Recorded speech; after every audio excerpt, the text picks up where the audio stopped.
Bonjour, dans cette nouvelle série de vidéos, on va vous parler des pièges de l'ego.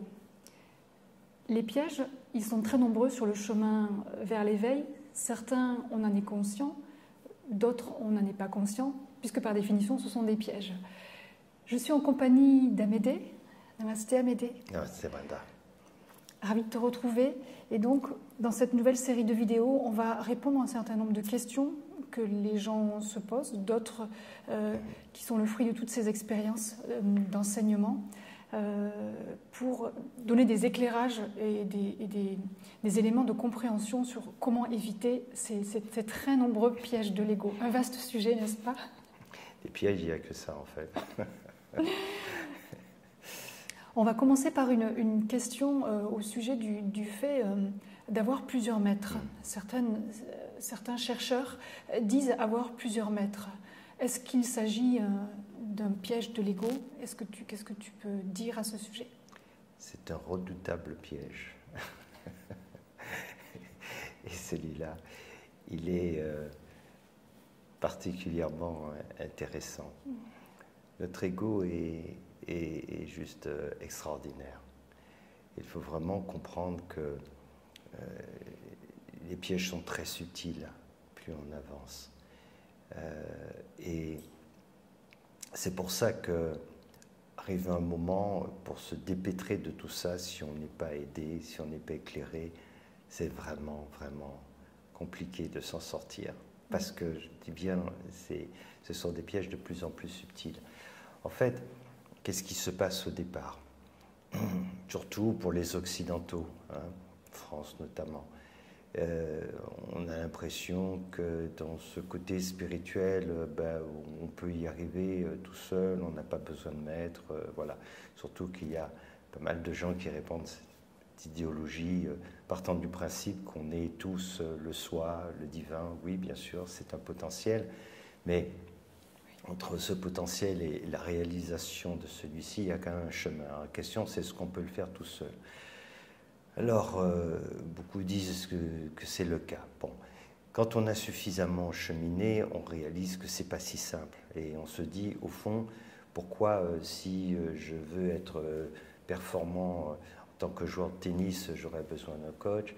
Si je veux vraiment perfectionner la musique, j'aurais besoin aussi d'un maître, en fait, de quelqu'un qui est un enseignant de haut niveau, etc. etc. Oui. Donc, on réalise que finalement, dans tous les domaines, on a besoin d'être aidé dans dans l'enseignement. Et qui plus est, quand ce sont des domaines particulièrement pointus, et donc quelqu'un d'expérimenté et qui a les compétences pour cela, qui sera pédagogue, qui sait enseigner, nous faire gagner un temps précieux, énorme, parce que sinon on peut faire des choses mal, très mal, et prendre l'habitude de le faire ainsi, et après pour corriger tout cela, c'est très compliqué, quand on s'est vraiment égaré. Donc il vient un moment où on réalise que oui, on a quand même besoin. Mais l'ego est malin, et il trouve une bonne astuce. C'est qu'un jour, il se dit, ben oui, finalement, on a besoin de maîtres sur cette voie. On en a tellement besoin qu'il en faut plusieurs au final. Et donc, en fait, ça, c'est vraiment l'astuce. C'est une sorte de contre-pied. C'est un contre-pied parce que, en fait, avoir plusieurs maîtres ou n'en avoir aucun, c'est exactement la même chose. Mais il y a une vraie différence. C'est que si on dit, je n'ai besoin de personne, à un moment donné, on peut comprendre que c'est aussi une réaction. Ça fait un peu orgueilleux, oui. C'est de l'orgueil, c'est l'ego. Mais de dire, si, j'en ai tellement besoin que j'en ai plusieurs, ça veut dire au fond que qui garde la main, c'est l'ego. Voilà, c'est moi qui décide. J'ai plusieurs maîtres et finalement, je vais écouter ce qui m'intéresse chez un tel, etc. Donc, en fait, c'est bien... c'est encore moins bon de dire j'ai plusieurs maîtres que je n'en ai aucun. Voilà. Parce que là, c'est le subterfuge et ça nous donne l'impression qu'on n'est pas dans le rejet du maître. Au contraire, voilà. On est très ouvert. On est très ouvert. C'est comme les maîtres qui sont d'ailleurs plus présents sur cette terre. On les adore parce que ceux-là, ils ne nous contredisent plus. On leur fait dire ce que l'on veut. Il n'y a qu'un problème.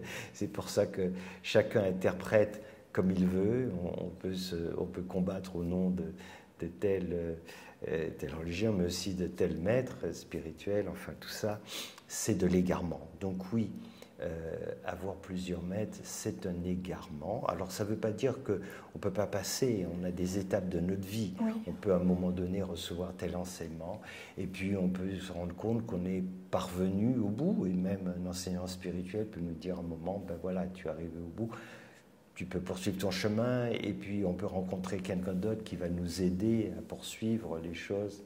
Ça peut se faire.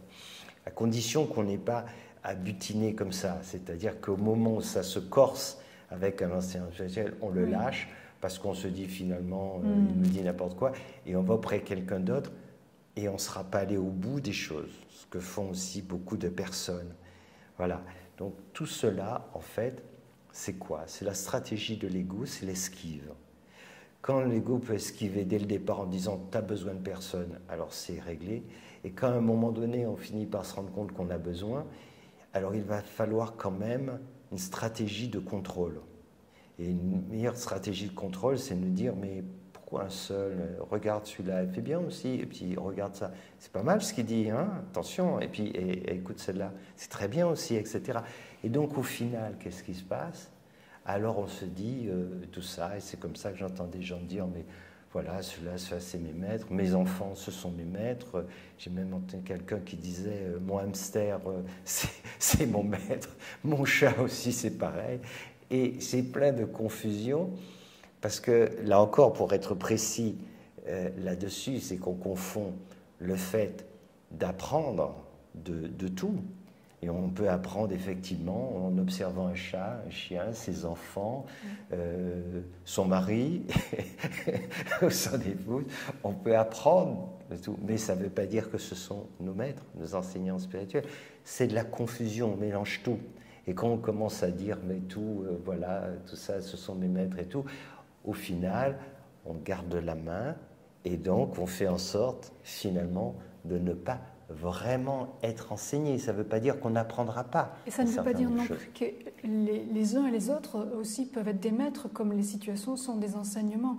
Mais la question, c'est est-ce que je vais au bout du chemin, je suis le chemin et je ne me défile pas quand les choses commencent à devenir difficiles? Oui, et puis il faut être bien clair. On donne, je dirais, on vulgarise trop certaines choses. Et donc, il faut faire attention aux termes que l'on emploie. C'est comme quand on parle de l'éveil, on confond le début d'un processus et la fin d'un processus. Voilà. Et beaucoup de gens disent quand je me suis éveillé pour dire quand j'ai pris conscience de quelque chose. C'est pas ça l'éveil. Et un maître spirituel, c'est un enseignant. Un maître spirituel, c'est vraiment à la fois un être qui s'est éveillé et qui a aussi les compétences pour enseigner. Et ce sont bien souvent deux choses qui ne se révèlent pas quand on utilise ce terme. On emploie ce terme pour à la fois des personnes qui ne sont ni éveillées et qui ne sont pas forcément compétentes non plus pour enseigner. Mais ça ne veut pas dire qu'on ne peut pas apprendre de tout le monde. Un professeur va apprendre de ses élèves. On apprend de nos élèves énormément. Mais ça ne veut pas dire que nos élèves sont des maîtres dans le sens spirituel du terme. C'est ça qu'il faut dire. Donc là aussi, il faut faire preuve de discernement. Bien sûr qu'on apprend de tout. La vie nous apprend à travers tout ce qui se passe, nos expériences, nos épreuves, comme je disais, des enfants, des animaux, etc. Mais ne pas confondre avec l'enseignement spirituel qui peut être donné par un maître. Voilà. Et ça, c'est autre chose.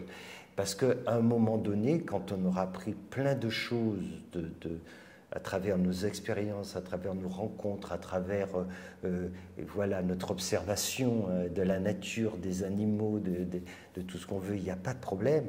Mais il n'en reste pas moins que ce n'est pas ça qui va nous permettre de vivre ce processus d'éveil. Tout ça nous prépare, tout ça nous fait avancer. Mais à un moment donné, il va falloir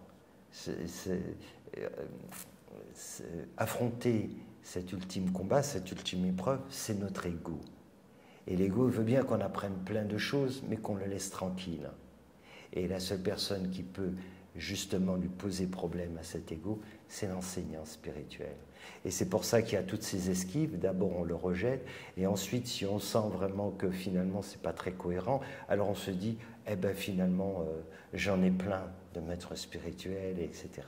Et ça nous permet de garder la main et finalement de passer à côté du vrai enseignement. Donc c'est un vrai piège de l'ego, celui-là. D'accord. Merci. Namasté, voilà.